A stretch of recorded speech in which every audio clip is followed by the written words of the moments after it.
that have registered, but it is 1 minute past the hour, so we can go ahead and get started. Good morning, everyone. Welcome to Veterans Yoga Project's Light a Candle campaign. This is week 3 in our PTSD awareness webinar series. If you have been with us this month, we started off this month with a webinar on the introduction of trauma and post-traumatic stress. And we understood post-traumatic stress and trauma, not only from that clinical perspective, but also from that felt survivor's perspective. And we talked about stress and trauma in terms of the lack of safety and lack of predictability and lack of control. Week 2, we had Mike and Jessica, a couple of combat veterans, come in and talk about stress and trauma as it relates specifically to serving in the military. Not only traumatic or in combat, but all the other stressors and potential traumas that happen just by being in military service. This week, we have Dr. Gail Parker, who I'm going to introduce momentarily.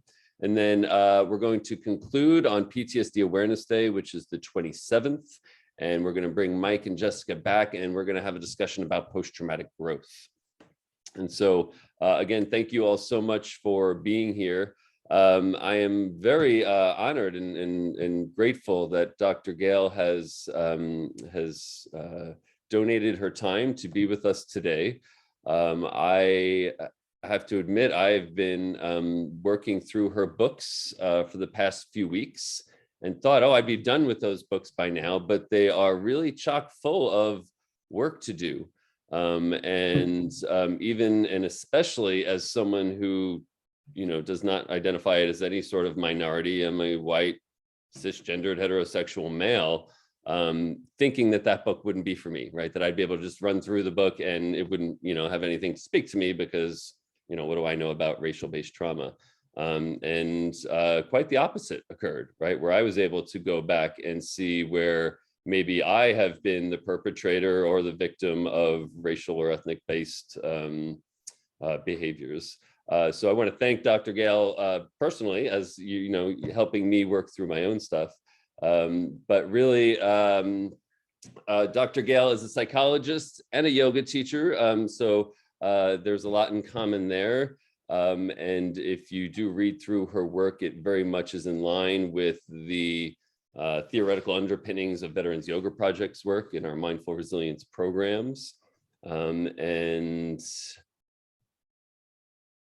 I think that's really all I have to say. I want to let Dr. Gail introduce herself because she knows herself much better than I do, and can give you a full understanding of where she comes from and why she is here today.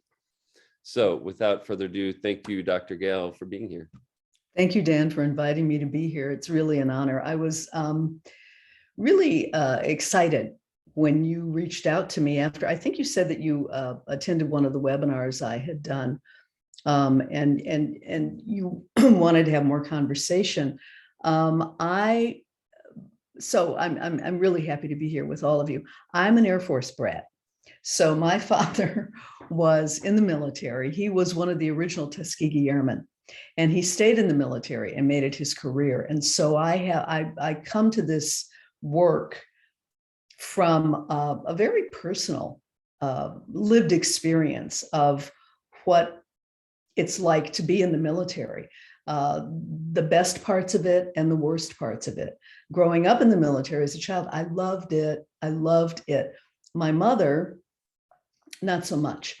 It was very difficult for her, and it was very difficult for it was difficult for my mother, and my father had different challenges.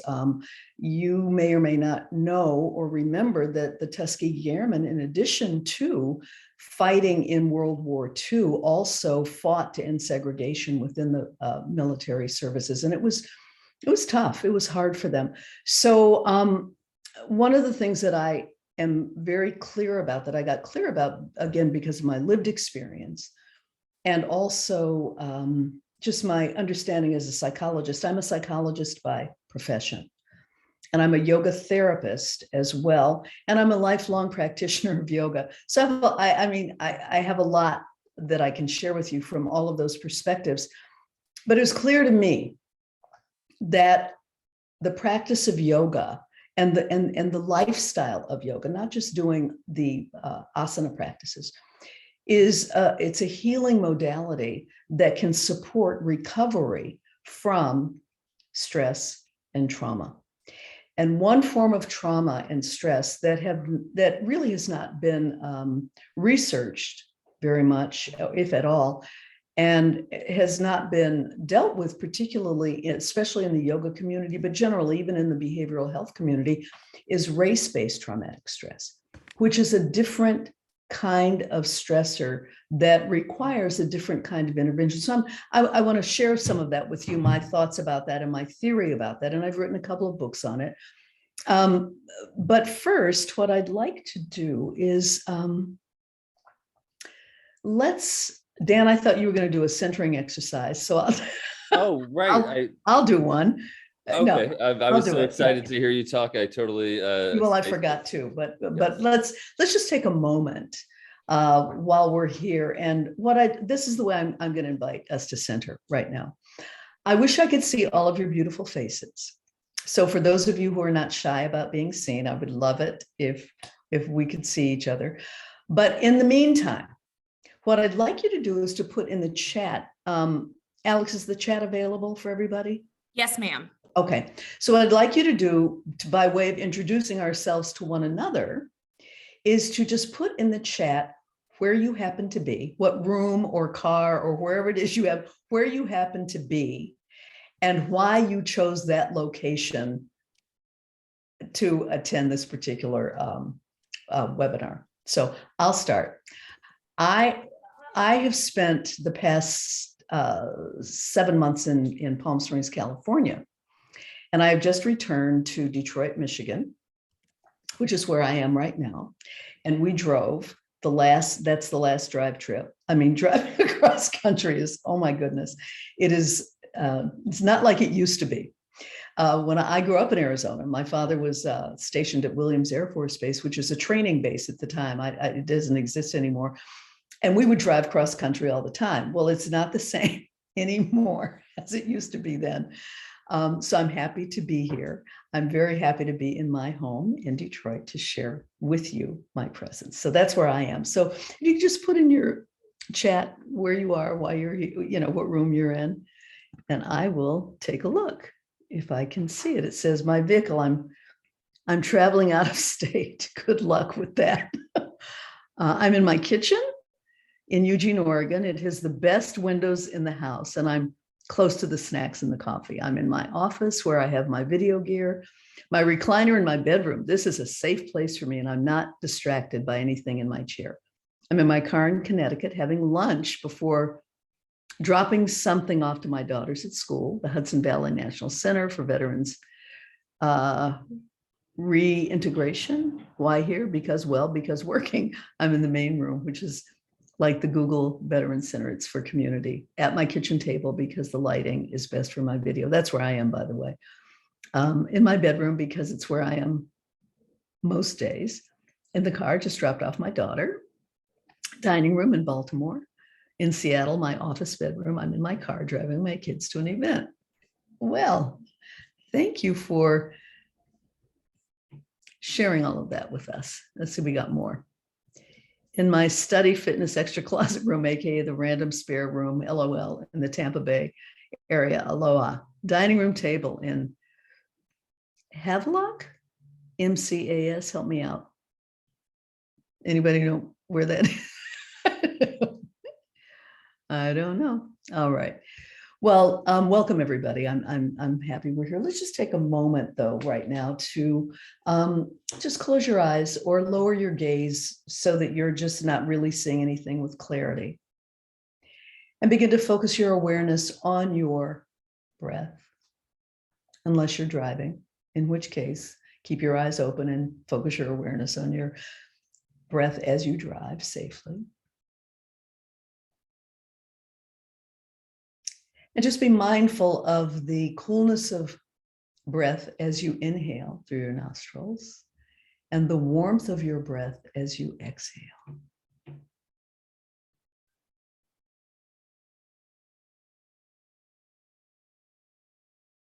And just take this moment to enjoy your breath and to feel whatever you happen to be sitting on or standing on, just to feel the support of what you're sitting on, the support of the earth under your feet, that sense of grounding that feels good.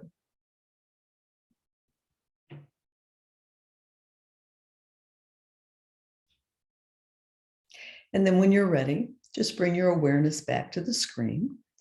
And for, I don't know if everybody can't see everybody. I was going to say, look around and just let's look at, yeah, let's do that. They'll look around and see who you can see, just so that we know who we're sharing time and space with today.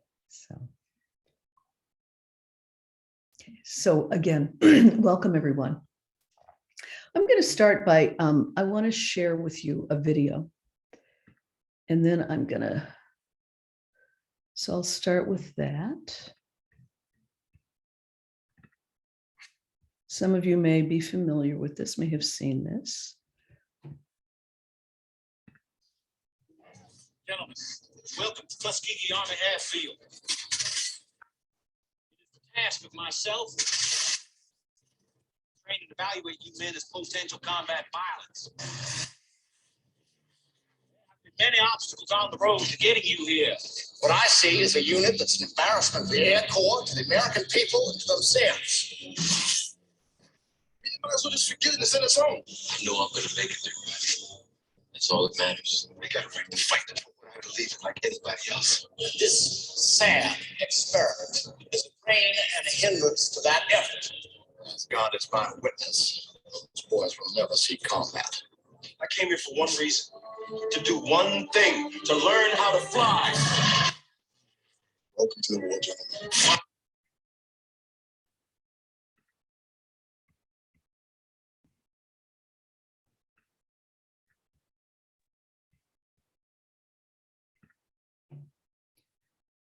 So for those of you who have not seen this movie, The Tuskegee Airmen, it's one that I would recommend that you see. And the reason I shared that with you, number one, I love the movie. My father, as I mentioned to you before, was one of the original Tuskegee Airmen who stayed in the military and made it his career.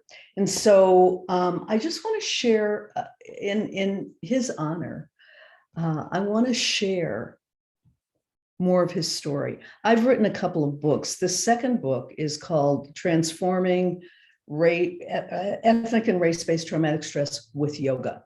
And it really is about what you're going to be learning about next week, which is moving toward post-traumatic growth, how we can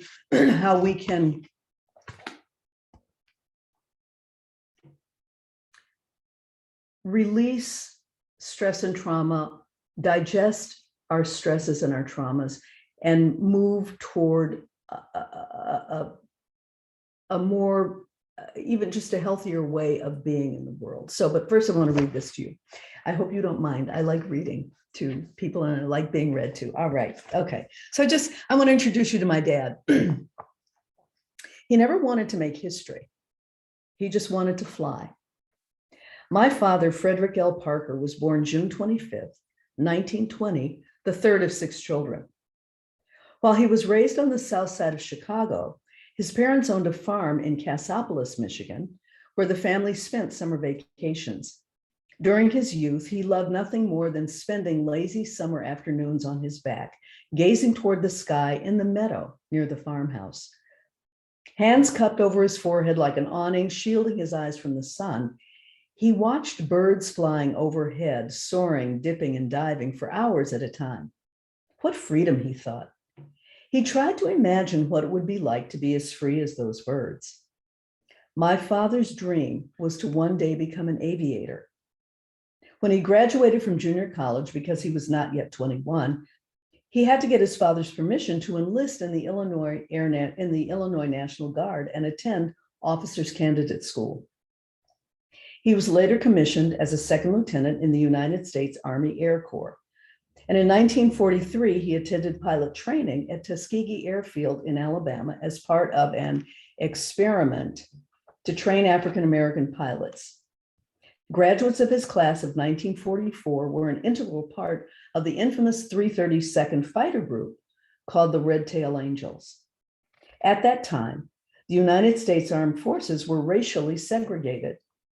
The military propaganda was that African-American pilots were unfit for anything but the lowest ranks of military service. An infamous report issued by the War College in 1925 stated that Black pilots were not smart enough or disciplined enough to fly combat aircraft.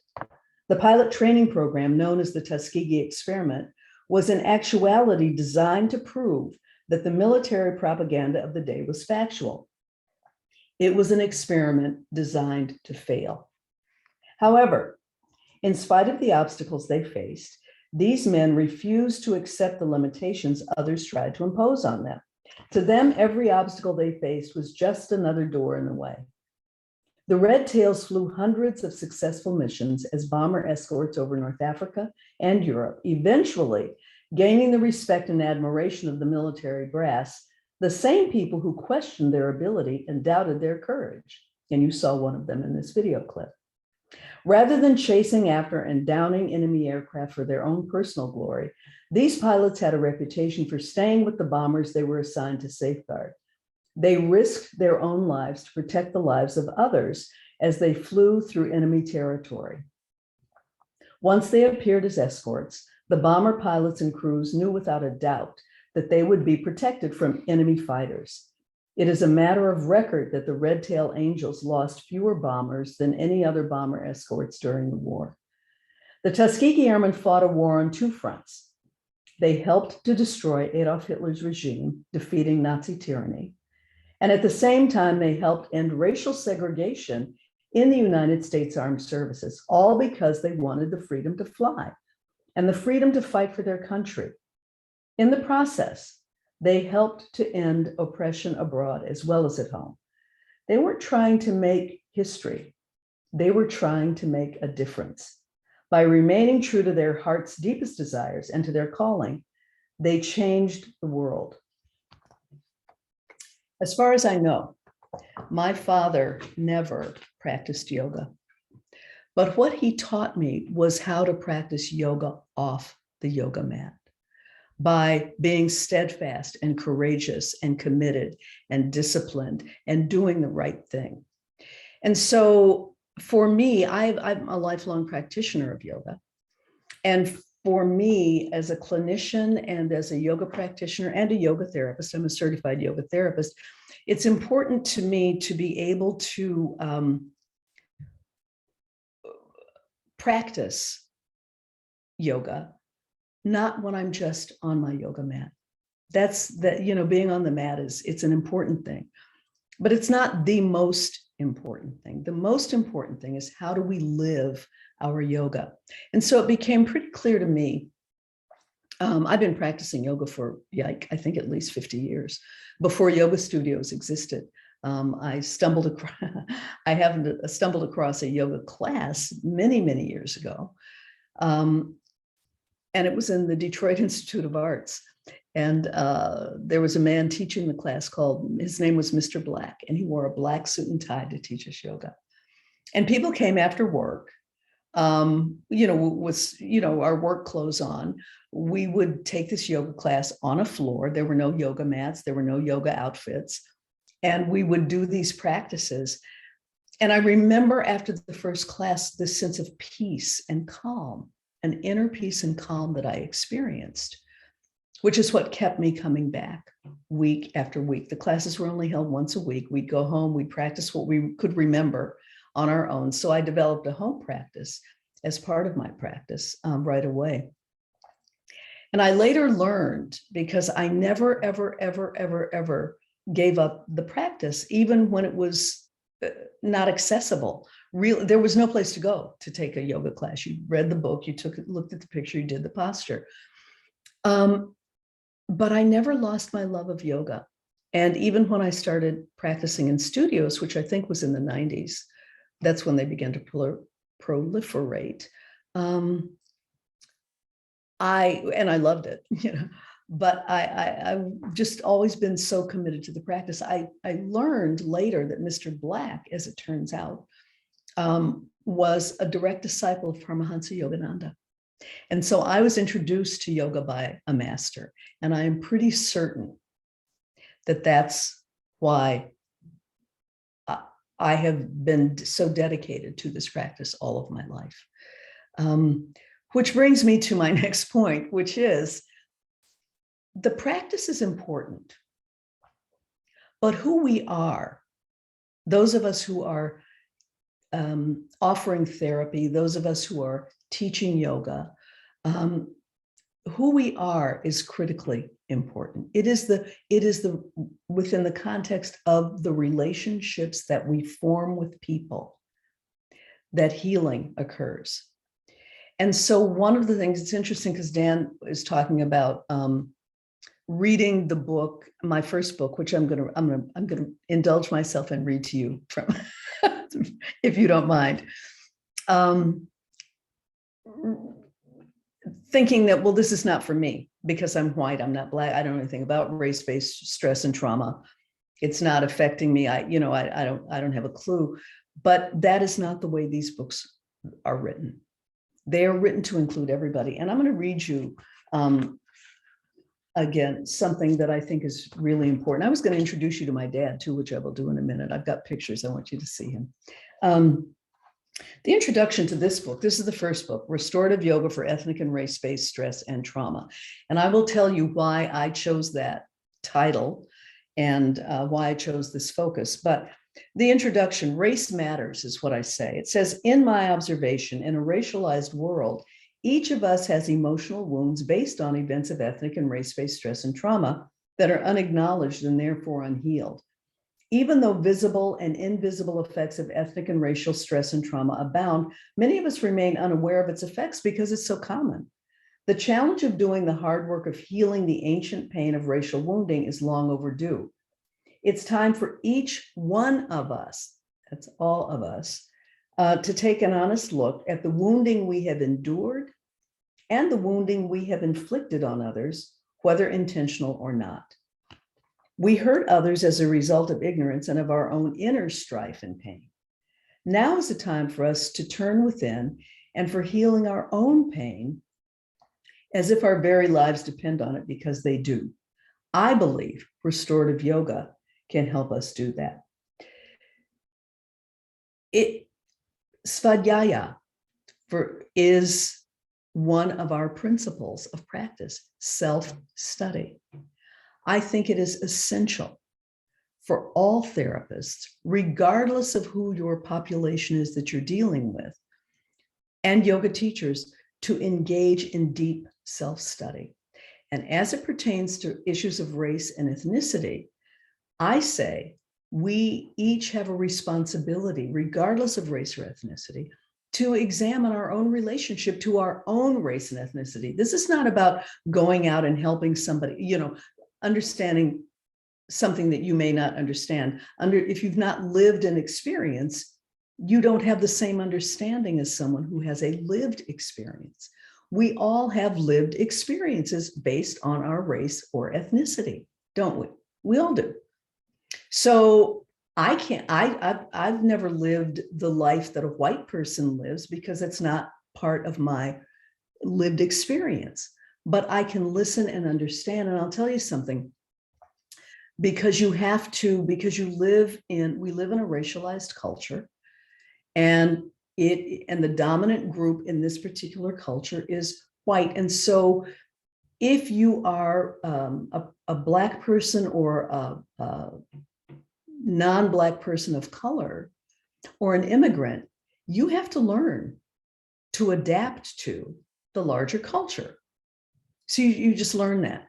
So isn't it important for the larger culture to understand and learn about cultures other than your own? And I think context is what's really, really, really important here. Context matters. Everything, one practice doesn't serve everyone. One philosophy doesn't serve everyone. And so I think it's important for us to remember that. It's time for truth and reconciliation, I say. We don't need to wait for commissions to be formed or for systems and other individuals to change in order to do this work, the inner work. This is an inside job. The work I'm talking about is personal. We can begin the process ourselves. In order to effect social change, we have to approach the task of educating ourselves and of healing our internal wounds with courage, dedication, and devotion. White fragility, so-called white fragility, is, in my opinion, an example of unresolved issues around race and ethnicity.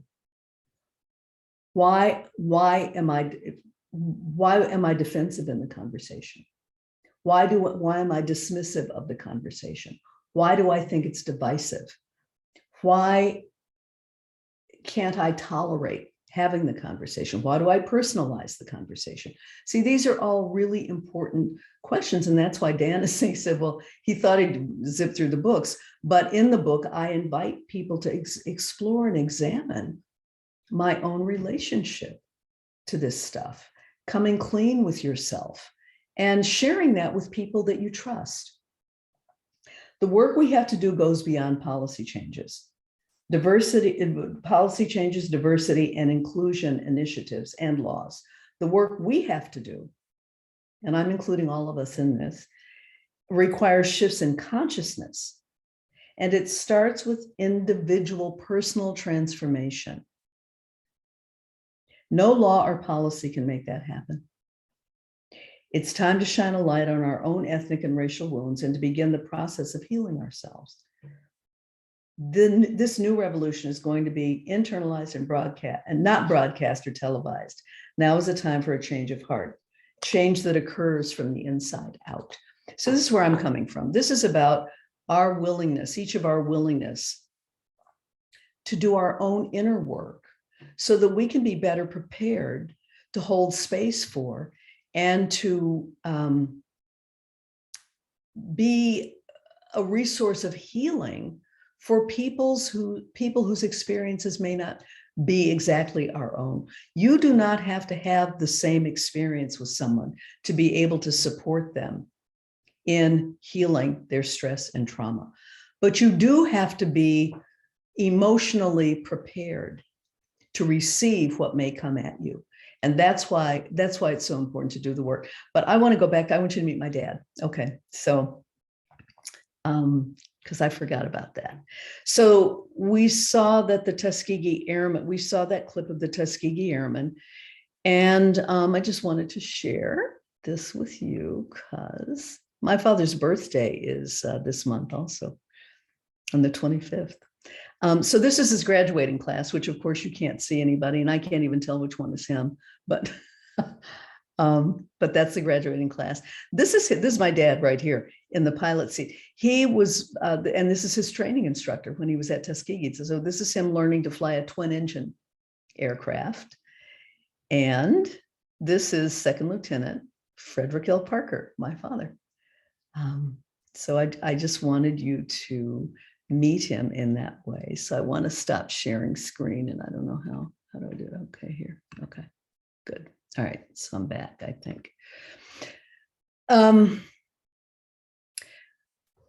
The video clip and the story of the airmen is important and relevant here because it's an example of what race-based traumatic stress injury actually is. And I should have stayed on the screen share, but I'll go back to it. It is an example of what it is. It is an example of not only the stresses of being in combat, but it also has to do with the stresses associated with some of the microaggressions, the tiny, some people call microaggressions death by 1,000 cuts, those emotional insults and assaults that just sort of undermine your sense of value, your sense of self-worth, your sense of safety on an ongoing basis. That's so on top of all of the other stressors, the stress of being relocated, dislocated, all of the things that go on in life and in the military in particular, on top of all of that, there is this component, this aspect of racial stress and trauma that I believe deserves to be addressed. And so that's what I'm doing. I'm trying to address that. And that's not just for military people, but for Black people and non-Black people of color as well.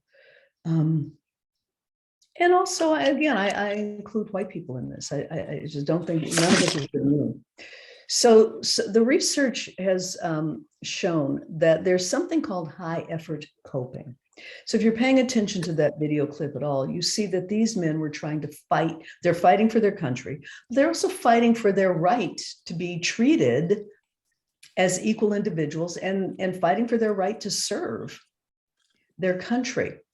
This is called high effort coping. And it goes all the way back to the end of the Civil War, where Black people, in an effort to gain a sense of equality, were trying to overcome obstacles that they themselves did not put these obstacles there.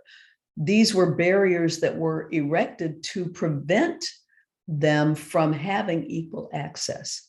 And even in the story of the, when you hear the story of the military, as I described it, when it was segregated, which was intentional and deliberate, and obstacles were placed in the way of these people to keep them from getting the training they needed, to keep them from being able to fly, to do what they wanted to do. I asked my father, I said, Dad, did you guys know when you were in doing this work that you were creating history? He said, no, we just wanted to fly. So we just wanted to fly. Fortunately, my father lived to see that movie. He did not live to receive the congressional awards that were offered recently in the past few years. But going through what they went through, for example, at that time, one of the things that was really painful to these people was that prisoners of war, the German prisoners of war, had access to the officers' clubs, for example, on military bases, that the Black officers and pilots did not. It's that level of insult that, it eats away at you. You do what you need to do to overcome all of that. But how do you overcome that? How do you overcome that systemic barrier that's in your way? And so this is why I say that, because race-based stress and trauma is ongoing, recurrent, and cumulative, we need practices that support ease and rest. And this is where post-traumatic stress disorder and race-based traumatic stress injury are different. So I'm going to go back to my this is the last time I'm doing this, you guys, so I will not keep going back and forth this way. So in 2017, the International Association of Yoga Therapists asked me if I would, they heard about this work, because I'm a member of the organization, and I'm teaching yoga therapists how to utilize restorative yoga as a healing tool.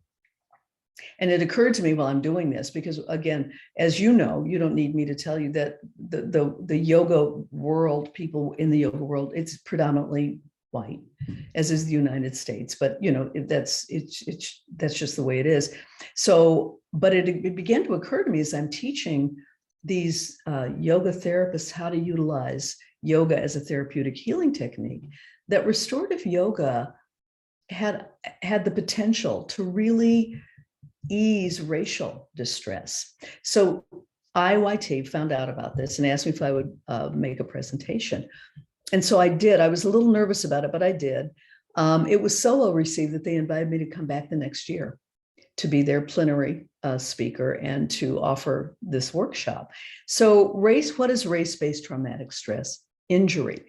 It is categorized, which you can't see, that's the word that's under my arm here. It is categorized as an injury and regarded as situational, not categorized as a mental illness that is caused by one's inability to recover from and digest and process the event that was life-threatening. That's post-traumatic. That's how post-traumatic stress disorder is typically described. I know the definition has expanded, but race-based traumatic stress is regarded as an injury, an emotional injury, not a psychopathological condition that needs to be treated as if it were psychopathology.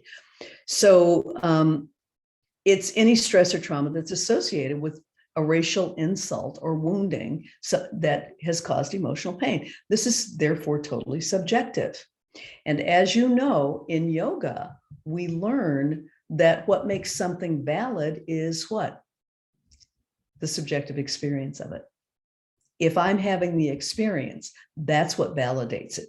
It doesn't have to be so-called evidence. That's the evidence base. My evidence. This hurt my feelings. This has traumatized me. This is stressing me. This is insulting to me. That's the evidence based. And it can be the result of their various forms of, these categories sometimes start sounding a little artificial and forced to me, but the overt racial hostility, someone who is very clearly hostile toward you based on their race, your race, and it's clear. There's no question about it. Racial avoidance. So in yoga studios, for example, there are stories, people report stories of someone moving their yoga mat because they didn't want to be next to the person that, of a different race. And then the aversive racial hostility, I'll stay with that example, is when you deny that that's the reason I moved my mat. No, that isn't why. No, that wasn't. No, I wasn't. No, that had nothing to do with race. That, by the way, is one of the more painful forms of racial wounding, when it is clear that the only difference between, the only reason this behavior is occurring, you're being followed around in a store, you're being profiled, you're being invited to leave, or remember when the Starbucks incident a few years ago, that was the example I used here, by the way, because it had just happened. When these two young men walk in, asked to use the lavatory, they say, no, you have to buy something. They say, no, that's okay. We'll just sit here and wait for our business associate to arrive. And the store manager calls the police, and the police come and arrest them. And then there's the denial, well, that had nothing to do with race, except that all of the witnesses who were predominantly white were in there and said, well, we come in here all the time and nobody asks us to buy anything, and nobody calls the police. And so it was clear that the only difference here was that these were two young Black men, and for some reason, the store manager became threatened, felt threatened by that, and called the police. So one of the values in our practices as yogis is you can begin to discern the difference between an external threat and an internal trigger. Do you know what I mean by that? Yeah. Am I really in danger here? And this, of course, when you're working with post-traumatic stress disorder, for example, you don't, when you're on high alert all of the time, because of that, your nervous system is out of balance, and you're not able to discern always when I'm safe or when I'm in danger. So when your nervous system is out of balance, is out of alignment, is dysregulated, it makes mistakes. Sometimes you can put yourself in a very dangerous situation and think you're safe. And sometimes you can be in a totally safe situation and think it's dangerous. And then you act accordingly. So the practices that we do help support balancing the nervous system. And so that's why I say restorative yoga and yoga nidra also. We know yoga nidra is effective as well. Restorative yoga, these contemplative practices, these receptive practices that don't require stress or a lot of movement, are very effective as healing tools. So let me come out of here and we'll keep talking about this stuff. And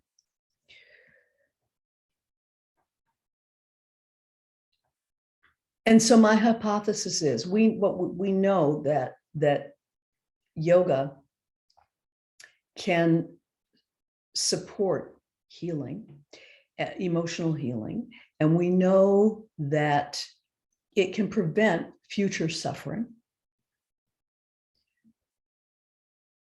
But what about people who are engaged in high effort coping, whose nervous systems are on high alert all of the time and don't even know it because that's just the way it is. That becomes the norm. What is needed here? I think that's where I think we balance effort and ease, don't we? Isn't that what we learn in yoga? That's what yoga does. We want to balance ease and effort. We need practices of ease as therapeutic healing modalities. I'm talking about therapy right now. I'm not talking about anything else. Rest is a superpower, but here's the problem. When you feel on high alert all of the time, and one of the things that slide showed, I'll just say it again, is one of the things that makes race-based traumatic stress injury different from post-traumatic stress disorder is that it is ongoing, recurrent, and cumulative. It's not like you get a break from it. And we need practices that support our ability to recover before the next event occurs, so that we can attempt to keep our nervous systems in balance. So in restorative yoga, I don't know how many of you teach or practice restorative yoga, but one of the things that it does is we're stimulating the parasympathetic nervous system, which is the part of us that's our rest and digest system. And it's not an either or proposition. We're either in fight flight or we're in rest and digest, tend and befriend. No. We want those in balance. When both systems are online, when your sympathetic nervous system, fight flight, you're the part of you that supports movement is online, and your parasympathetic nervous system is online, you're in a state of balance. And that allows you to move back and forth between each state as necessary. There are times when you are in danger and you need to get away from it. So you want that availability. There are times when you simply need to be still. There are times when you simply need to engage with one another just socially. Our social engagement system is a very powerful system. And when our parasympathetic nervous system is online, we can tap into that. It will put a brake on the fight flight system. Am I making sense? If what time is it? Okay, we have time. If you want to ask questions, and I don't know who's going to field those. Alex, we didn't talk about who would. Do I have to do that? No. I will totally monitor for questions in the chat. Okay. Yeah, if you want to, I can be quiet and answer some questions if you have any at this point, or any comments that you want to make. So I can sort of tell. Let me see if I've changed this view. I'm going to look at, all I have is my speaker view, so I can see you guys. Okay, well, I can see some of you. So, okay. All right, well, I'll just keep talking. So all righty, dighty. So, okay, so we did have a question come through just now. Sorry. Okay. So yeah, you focused on restorative yoga, would you include yoga nidra in that category of restorative? Yeah, I would. Yeah, I focus on restorative because it's my go-to practice. But yes, clearly yoga nidra is, it's again, it's a practice that allows you to go within and be and cultivate this level of awareness, relaxed awareness while you're awake. That's the value of these practices. It allows you to cultivate awareness while you're awake. I'm glad you asked that question because it reminds me of something else that's really important. When your nervous system is on high alert, it doesn't feel safe to be still. Peace doesn't feel, peacefulness, vulnerability, these do not feel safe when you are in that level of imbalance. And so, as therapists and teachers, we have to be mindful of that and kind of slowly introduce the practices in a way that allows someone to get just a taste of what does relaxation feel like. Because you don't know what relaxation feels like when you're on high alert all the time, when that has become your norm. For example, if you've ever gotten a massage and you're really enjoying the massage and you think you're really relaxed, and then bam, you sink back down into a deeper level of relaxation. It's that awareness that, wow, I did not know I was that tense. I didn't know I was that tight. So this is what the restorative practices do, what restorative yoga does. I like restorative yoga because it allows us, we use props, blankets, bolsters, blocks, pillows, everything that you can to support the body in being comfortable while being still, so that you can hold the postures for extended periods of time, so that you can, again, be awake as you move into levels of deep rest and relaxation. Because it's in that, so the relaxation response is a real physiologic response, just as the fight-flight response is physiologic. When we come into that level of deep rest and relaxation, and it takes about 20 minutes before that actually occurs, then you're coming into your blood pressure drops, heart rate slows, metabolism slows, brain waves slow, and breathing becomes more efficient. That's where restoration, health, and resilience occur. And now it becomes an embodied experience. It's not just something that we're talking about. We're actually having the experience of deep rest. It's more powerful than sleep, because when you're asleep, I'm sure you've had the experience of waking up sometimes feeling more exhausted than you felt before you went to sleep, or waking up with a crook in your neck, or, when you're asleep, you can't make the adjustments that may be necessary to release any stress and tension. We know that stress and trauma are embodied experiences, which is why talk therapy is important, but it's not enough. It's not enough. And so when we can engage in these embodied practices that allow for a release, allow for the ability to digest the experience, then we are offering a therapeutic healing modality. So that's why I like restorative yoga. Again, yoga nidra can do the same thing. I think I like restorative because I, as much as I'm talking right now, believe it or not, I don't do a lot of talking when I'm teaching restorative. I think that it's important for people to experience stillness, for people to experience silence. I don't play music when I teach restorative.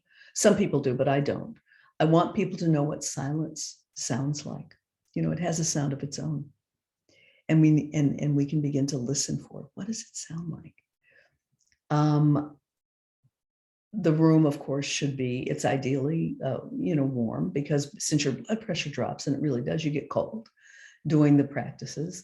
I think the practice of being still is really important. But again, these, even though it may sound like a great idea to be still and to be quiet and to be at peace, these are not necessarily states that feel safe to people who are under stress, chronically stressed and traumatized.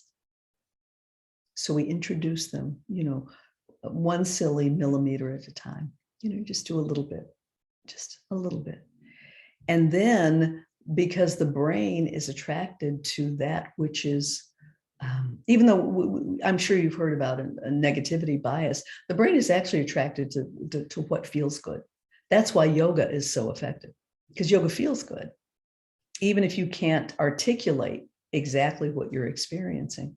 When I teach the practice, I always ask people at the end of the practice to choose one word that expresses what you're experiencing now, as a way of supporting people in being able to articulate. Because I don't care what they say. I mean, I'm not, it doesn't matter to me what they say, but I want them to begin to develop a language that that expresses more of their ability to articulate what their state of being is. I'm not even going to call it emotional state, but it's your state of, what am I experiencing right now? What am I experiencing right now? One word. And so that's one of the ways I also present the practice. When people understand, the teacher has to understand this, the therapist has to understand this in order for the student to get it. But when people understand that there's something wrong, but it's not with you. This is, again, the approach to working with race-based traumatic stress injury. Yeah, you're hurt. You are. You're not making it up. Being social exclusion, being marginalized. Let's use the airman. We saw the video where you're being set aside here. You're being treated differently. Social exclusion is one of the most painful experiences a human being has. And interestingly, physiologically, scientists have discovered that, when you so when you get rejected, how usually some part of you really hurts, your body hurts, your stomach hurts, your heart hurts, your head hurts, something hurts. Science has discovered that it's because your emotional pathways and your physical pathways share the same path to the brain. So you are not making it up when you feel physically hurt when you've been rejected. You're not making it up. You really are having that experience. And so I think that that's something that's also really important for us as people who are interacting with other people who are coming to us for help. We have to be, that's the emotional preparation I'm talking about.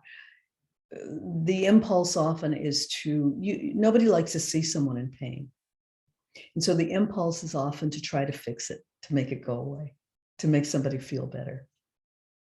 But as Eckhart Tolle tells us, when the pain body surfaces, you know that the last thing in life you want when you are in pain is for somebody to try and make you feel better. Am I right? Yeah. You just don't, you'll fight back.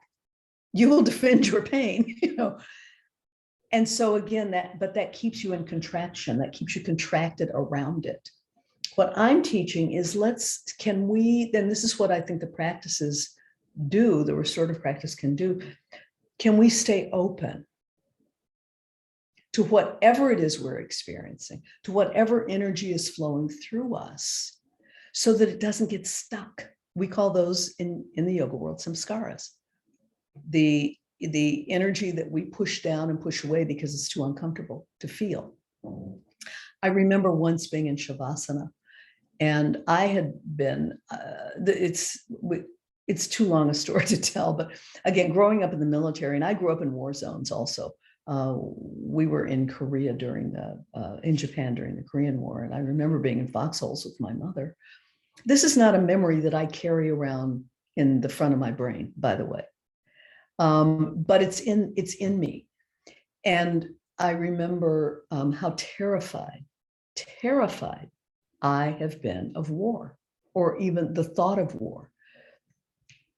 How terrified. And when you're living in a civilian life, I grew up on military bases, there are protocols in the military about how to manage these things. But when you're in civilian life, there are no protocols. And most civilians don't, they're not bothered by, it doesn't affect them. And so they don't think. And so, it's no big deal. But when you, I forgot the point I was trying to make here.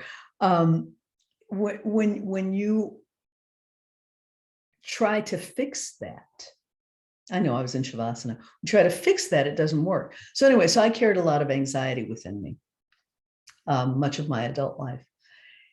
And I didn't like it.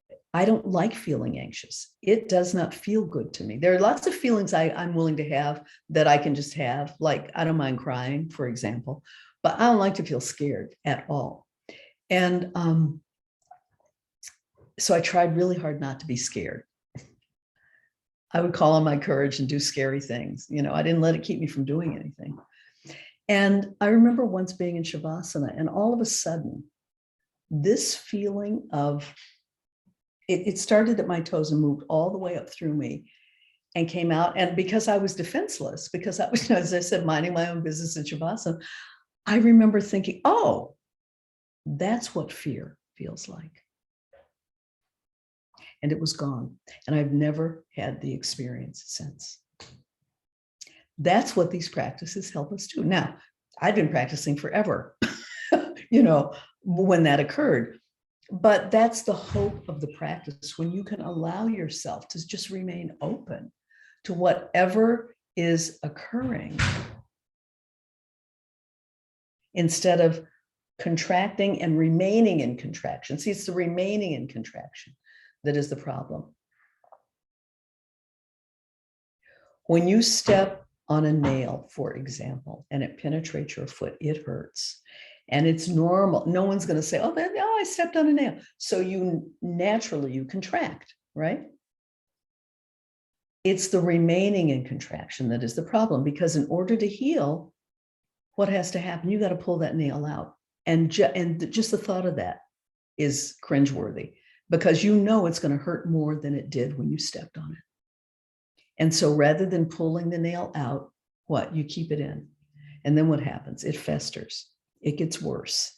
And emotionally, that's what I think happens to us as well.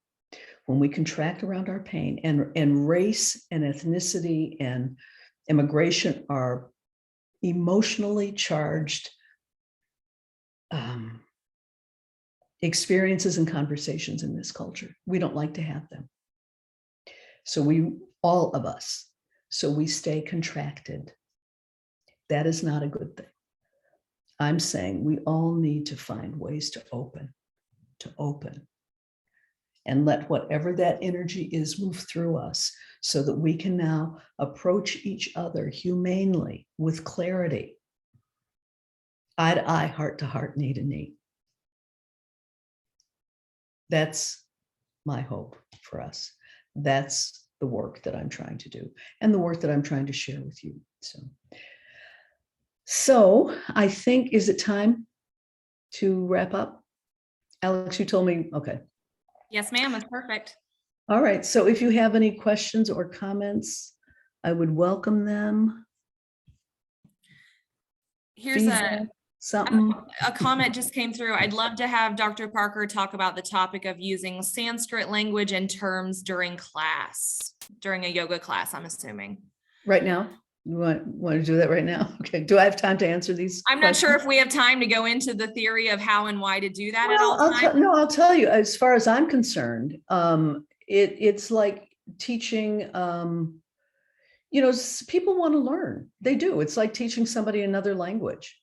Why not? As long as, for example, if you're talking about child's pose, and say that in Sanskrit, that's called balasana. Why wouldn't you do that? So I don't have a problem with it as long as you're translating. If you're saying this, here's the English term, here's the Sanskrit term. People want to learn. And as long as you, again, so here, all right, as long as the one delivering it appreciates it as I'm teaching, here, yes, this is another language, another way to say this is that.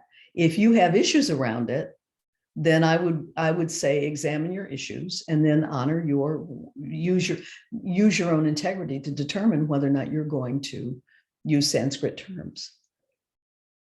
I tend not, I don't think I do. Do I use? Yes, I use both.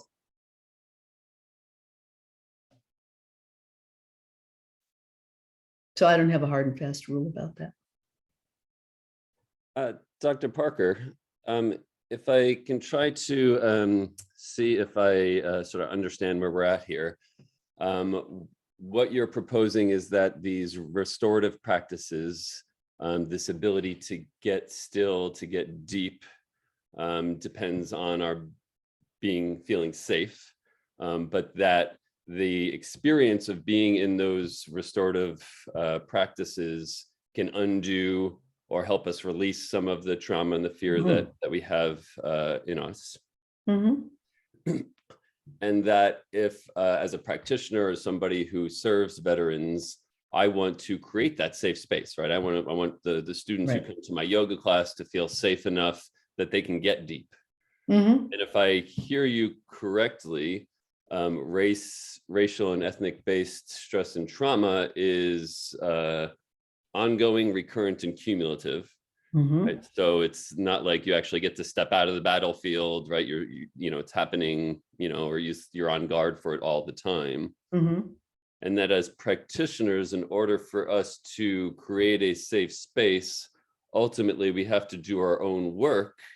And our own work, because now if we've done our own work, as things come up in our class or a racial situation arises or a conversation happens, now we can be just here and not defensive and not reactive, and we can be open and have the conversation with you, which is going to create that sense of safety, because now I'm not being defensive, so now you can feel safe, getting deep in class.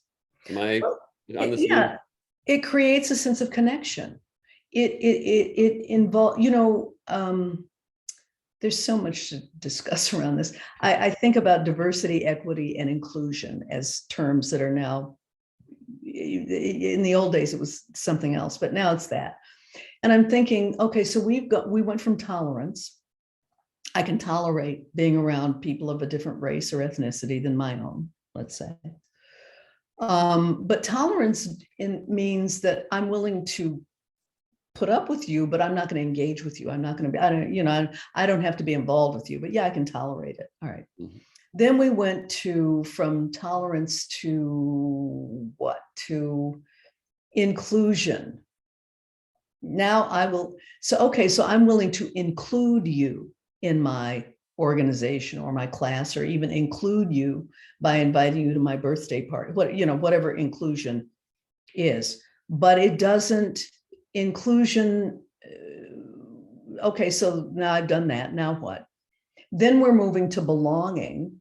Well, belonging feels better than inclusion. Inclusion's great, but belonging feels better. And what I'm inviting us to consider is, and now it's time for us to engage with each other. We need to engage with each other. That's what yoga teaches us, doesn't it? We engage with the breath. We engage with our bodies. We engage with one another. And when you do, when you engage with people, what happens? You learn things. You open up to certain possibility. You come into community with each other.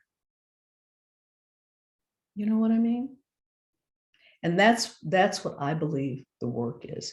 How can I support engagement. And yes, Dan, that's exactly how. You know, if I'm doing the work, if I'm doing my work, and I'm and I'm centered in a place of well-being, then our nervous systems co-regulate one another, which means if I, the teacher, the therapist, am in that space, it is likely that you can begin to step into that space with me. See, it's hard. People are probably not going to come to you and say, I am now here for to do yoga for ethnic and race-based stress and trauma. I mean, this has never happened in my experience, and I doubt that it will happen in yours, because that's not what people are coming to yoga. People are coming to yoga because it is a healing practice that feels good.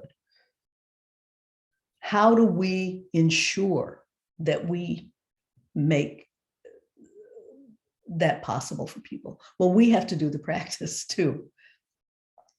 We have to show up safe, which means we have to do the inner work. So I have a question. So I'm gonna invite you to do what I ask everybody to do when I teach these classes. Just pick one word, put it in the chat that describes what you're experiencing right now. I do not care what it is.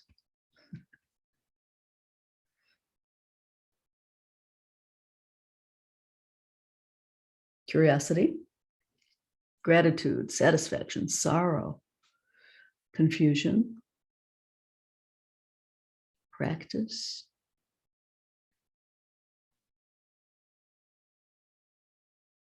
compassion, validation.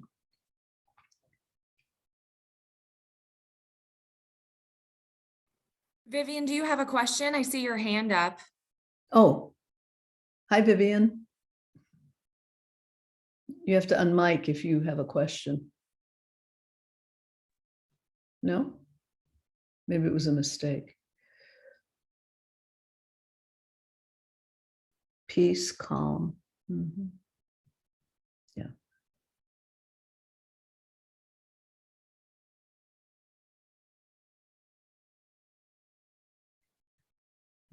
Okay. Well, just to close out, unless there is more, again, find a comfortable seat if you are sitting somewhere and if you're not driving. Oneness. Okay.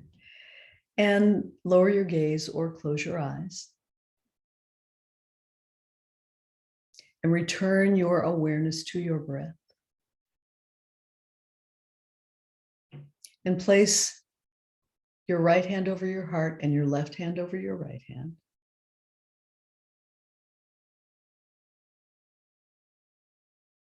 Just begin to breathe awareness into your heart center.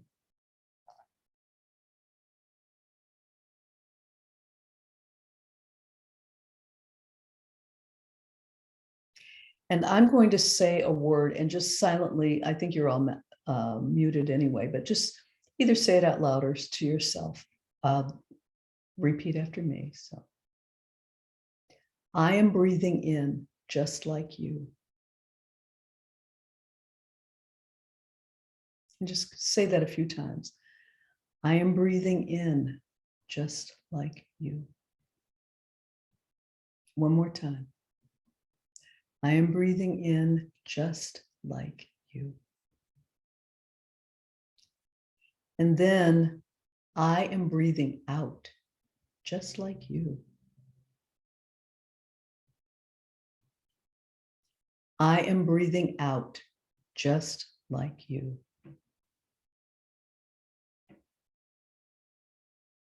I am breathing out just like you.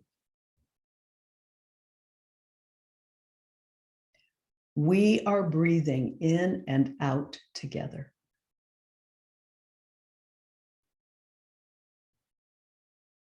We are breathing in and out together.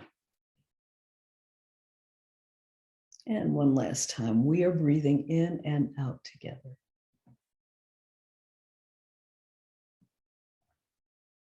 And then release your hands from your heart and open your eyes. And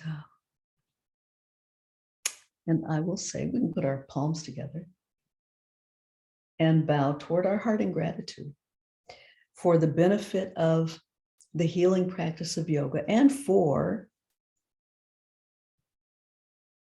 this important work that is being done by this wonderful organization. And thank you so much for inviting me to participate. I really enjoyed sharing my practice with you.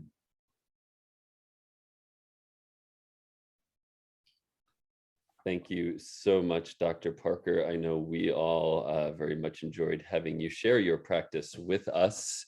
And I want to thank everyone here for attending, for supporting Veterans Yoga Project. Alex has put in the chat links to Dr. Parker's books, so please do click those and check those out. There are also probably links in there to donate. Veterans Yoga Project is a 501c3, and we do depend on the public's donations to do the work that we do. So for everybody who's already made a donation, thank you so much. If you haven't, please consider doing so. Dr. Parker, really, thank you. This has been really just perfect. And I'm really very grateful for your attendance. And I look forward to you being involved with Veterans Yoga Project more in the future. Thank you for the invitation. I would be happy to be involved.